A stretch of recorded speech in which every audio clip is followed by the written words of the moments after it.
Children, already you are doing the chapter Rise of Nationalism in India, and now today we will start with why non-cooperation. In order to create a link, I will just recapitulate a bit with you. Already you know what is the meaning of nationalism. When we talk about nationalism, nationalism means a feeling of love or pride for your own country. Nationalism actually is the desire of a group of people, the group of people who share the same race, culture, language, etc., to form an independent state. Now, India was a colony of Britishers. British, they were ruling Indians. And Indians, in heart of their heart, wanted to get free from the clutches of the British rule, and they wanted to create their own independent state, for they felt oppressed under the British rule. And this was the rise of nationalism in India. Previous In the previous part, you discussed uh, from 1914 onwards, the First World War and arrival of Mahatma Gandhi. Regarding Mahatma Gandhi, already you have done that Mahatma Gandhi returned to India from Africa in 1915, and he got involved in Indian politics, or to be more clear, he got actively involved in struggle for Indian freedom actually. 1916, Mahatma Gandhi started Champaran Satyagraha movement against the oppressive plantation system. 1917, he started Kheda, this is a place, Kheda Satyagraha movement to support the peasants. And in 1918, Ahmedabad Satyagraha in order to help cotton mill workers. Then there came 1919 and the Rowlatt Act, and Mahatma Gandhi started a Satyagraha movement against the Rowlatt Act. And then by this time, another issue had risen in India, that was the Khilafat issue. And in 1920 September, a Calcutta session was held, and in this Calcutta session of Congress, Mahatma Gandhi was able to convince the Congress to start non-cooperation movement to support Khilafat movement and to attain Swaraj.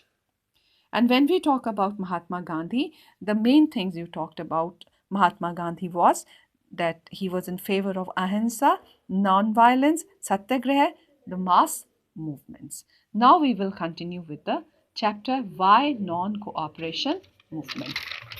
Now, children, we are on page 56, Hind Swaraj. Hind Swaraj was a book written by Mahatma Gandhi, published in 1909.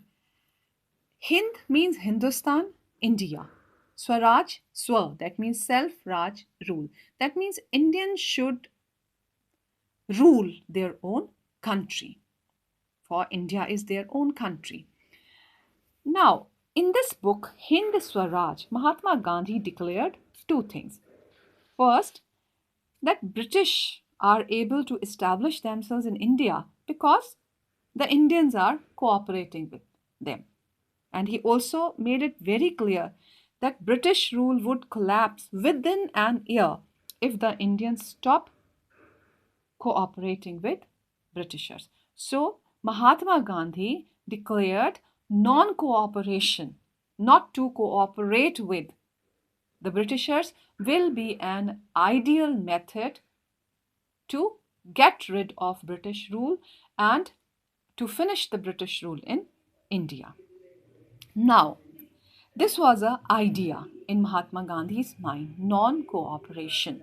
Now, how this idea, non-cooperation, would actually turn into a movement. Now, this is your page 57, and our question is how to turn non-cooperation into a movement, or how the non-cooperation movement should unfold so that the mass participation of people is there. Now, for this, Mahatma Gandhi suggested three stages. Mahatma Gandhi said that, first of all, in order to turn non-cooperation movement into a real mass movement, first is surrender. Surrender means surrender of titles that the government awarded. In those times, the British government used to award titles like Sir, Rai Bahadur, etc. to Indians.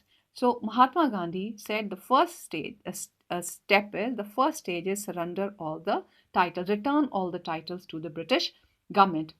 For we don't want their gift, we don't want their charity, we don't want their acknowledgement. We want to make it clear to them that we do not want to cooperate with them. Second was boycott. Boycott of what? Boycott of civil services, army, police, courts, legislative councils, schools, and colleges. That means children, the students will not go to schools, teachers will not go to schools, lawyers will not go to the law courts, police will not go to the police stations, they won't work anymore for the British. So, this way they will boycott British. And third step was that if government used repression to stop Indians, then a complete civil disobedience movement will be launched. Civil disobedience, not to follow any rules, to break the rules. So these were the three stages told by Mahatma Gandhi how this movement will unfold. Surrender the titles, boycott, and then civil disobedience movement. So in this way, summers of 1920 witnessed Mahatma Gandhi and Shaukat Ali touring extensively different areas of India and mobilizing support. So over here, what did we discuss? What did Mahatma Gandhi declare in his book Hind Swaraj? And second, we discussed how to turn non-cooperation into a movement, or how the non-cooperation movement should unfold. For that, Mahatma Gandhi told three stages. Now, I told you that in 1920, in Calcutta session, Mahatma Gandhi was able to convince the Congress members to start non-cooperation movement. But everybody was not convinced. All the members of Congress, they were not convinced. There were some who supported and there were some who opposed. So now the question that we will discuss is, what was the reaction of Congress towards non-cooperation movement? Or why there was an internal tussle, a fight in the Congress regarding non-cooperation movement. So children, see, when Mahatma Gandhi put forward the idea of non-cooperation movement, Congress got divided into opponents and supporters of the movement. Why? Reasons were there. Because many were reluctant to boycott the council elections scheduled for November 1920. They said they will participate in these council elections and they will wreck the government from within. They wanted to participate in the elections. Second, some feared that movement might lead to popular violence. And therefore, intense tussle within the Congress was there from September 1920 to December 1920. Then again in 1920 December, see, in December 1920, there was a Congress session. It was held at Nagpur, and a compromise was worked out and non-cooperation movement was adopted. Mind it, I said adopted. First I said Mahatma Gandhi was able to convince, and now I said non-cooperation movement was adopted. So I want you to remember three things here regarding non-cooperation movement. Three things and the places. First, Calcutta, September 1920. What happened? Gandhiji was able to convince the Congress to start non-cooperation movement in support of Khilafat movement and Swaraj. That is why it is also called non-cooperation Khilafat movement. Now, that was Calcutta session 1920. Now there was Nagpur session December 1920. This was the time when non-cooperation movement was adopted by the Congress, that they will start. And then January 1921. That was the time when non-cooperation movement was actually launched. Now, let's move forward. Now we will do the question from your page 58. How did the movement unfold in towns? Already you are very clear. I have told you three things that Mahatma Gandhi wanted the non-cooperation movement to unfold in these three stages. Quickly, that is the standard of titles, boycott, and civil disobedience movement. So ideally, the non-cooperation movement should have developed in these three folds only. So in the towns, people were educated. They were more clear about the concept of Mahatma Gandhi and the concept of Swaraj, and more or less the non-cooperation movement developed in these three ways only. Now, for example, movement started with the middle class participating in it. Then people surrendered the titles. Fine. Under boycott, students left schools and colleges, teachers resigned, then lawyers gave up legal practice, council elections were boycotted, foreign goods were boycotted, liquor shops were picketed, foreign clothes was burnt in huge fire, merchant and traders refused to trade in foreign goods, and Indians started wearing khadi. So, this is how the movement unfolded in towns. Over here, I would like to tell you one thing that I just said that council elections were boycotted. However, there was one political party that was called the Justice, Justice Party. This was the party of the non-Brahmins. Now, this particular party in the province of Madras, they did not boycott the elections because they wanted to participate in the elections because they thought that by participating in the council elections they will gain power.